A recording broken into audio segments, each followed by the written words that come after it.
तो लेने के बाद महाराज उग्रसेन ने बड़ी खुशी मनाई कि मेरे घर में लड़के ने जन्म लिया।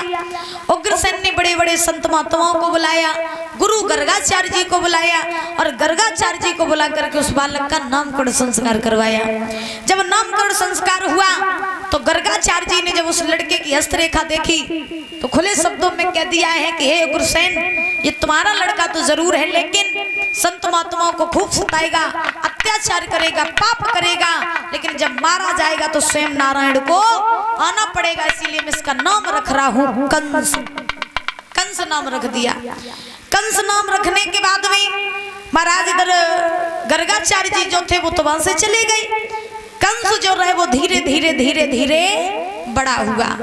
जब कंस धीरे धीरे बड़ा हुआ तो बड़ा होने के बाद में आज कंस छोटे छोटे बच्चों के साथ खेलने के लिए जाता है तो किसी को वृक्ष से नीचे डाल देता, किसी को जल में डाल देता, किसी के साथ कुछ करता, किसी के साथ कुछ करता, ऐसे पाप करने लगा। पाप करते करते करते करते कंस सयाना हो गया। और जब कंस सयाना हुआ तो अब तो कंस संत महात्माओं को सताने लगा। और जब संत महात्माओं को सताने लगा तो महाराज किसी संत महात्मा को यह गवन नहीं करने देता, किसी संत को तपस्या नहीं करने देता, मथुरा नगरी उत्पात मचाने लगा। उग्रसेन के पास में शिकायतें आने लगी, बोली महाराज तुम्हारा लड़का बहुत बिगड़ियो है। जब राजा कोई लड़का बिगड़ जाए तो फिर प्रजा क्या करे, तो अपने बच्चा को संभाल के रखो। तो एक बार उग्रसेन ने कंस को अपने पास बुलाया और कंस को अपने पास में बुला करके उग्रसेन ने जवाब दिया, जब बताओ कंसराज तुम जे पाप काय को करते हो? कंस बोले हम क्यों पाप करते हैं? तो उग्रसेन बोले तुम संतों को सताते हो, महात्माओं को सताते हो, गलत संगत करते हो, ये सब तुम क्यों कर रहे हो?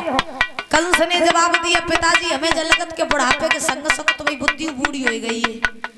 तो उग्रसेन बोले कैसी बातें कर रहा है तुम? कंस कहने लगा बिल्कुल सही बात कह रहे हो, बुढ़ापो जैसे जैसे तुम्हारे ऊपर आते जा रहे हो तैसे तुम्हारी बुद्धि खराब होती जा रही। जब प्रजा है प्रजा और प्रजा को ज्यादा मूड पे चढ़ाई हो ना तो फिर प्रजा तुम्हें कछु नहीं समझिए, तासो प्रजा को जितना हो सके उतना दबा करके रखना चाहिए और तुम्हें कछु नहीं जाना तैसो करो। अब तुम्हारे ऊपर आएगा वो है बुढ़ापो तो अपना राज्य पाठ हमें दे दो, तुम आराम करो। उग्रसेन बोले अबे जब तू राजा नहीं है तब तो तू इतने पाप कर रहे है और राजा बन जाए तो फिर पता नहीं क्या करिए। तो आज परीक्षित महाराज कंस ने जवाब दिया, बाबा अबे अच्छी तरह राज्यपाट मांग रही है और अच्छी तरह अगर न दे पाओ तो फिर बताओ अपना ही उपाय जमाया। तो उग्रसेन कहने लगा तो तू क्या करेगा तू मेरा? तो कंस कहने लगा करेंगे तो हम वो जो तुमने तुम्हारे साथ कभी नहीं हुआ वो करेंगे। तो आज महाराज उग्रसेन ने कंस से कहा मैं तुझे अपना मथुरा का शासन नहीं दूंगा। कंस कहने लगे तुम दियो राज्य शासन और आराम करे हो। तो महाराज आज कंस ने क्या किया कि उग्रसेन की भुजा पकड़ ली और उग्रसेन की भुजा पकड़ करके सिंहासन से झटका दे करके जमीन पर पटक दिया उग्रसेन को और उग्रसेन को जमीन पे पटक के आज कंस ने उग्रसेन का मुकुट उतार करके अपने शीश पर धारण कर लिया और कंस मथुरा की राजगद्दी पे बैठ गया। जब कंस मथुरा की राजगद्दी पर बैठा तो आज कंस ने मंत्रियों से कहा सुनो मंत्री मेरे बाप को ले जाओ और ले जाए के मथुरा की जेल में डाल दो, बहुत आराम कर लो, मेरे बाप पे राज्य कर लो, आराम करने की जरूरत है, ले जाओ मेरे बाप को। तो बेचारे मंत्री ने डर के मारे पकड़ो और उग्रसेन को डाल दो जाए मथुरा की जेल में।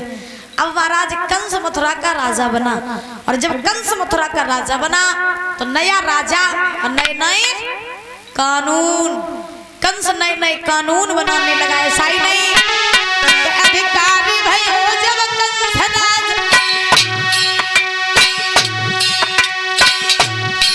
अधिकारी भाई जब कंस राज कानून हमें बनाने लगा फिर निचाई और लफंगन में वो भोजन तक आई करने लगा।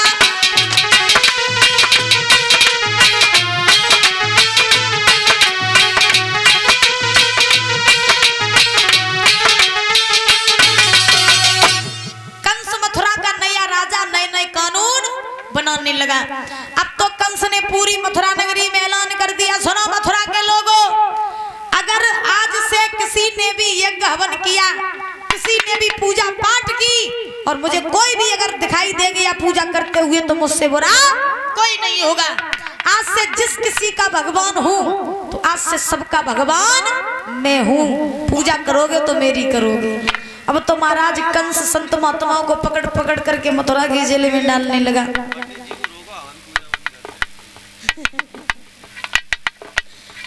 आज ध्यान रखना।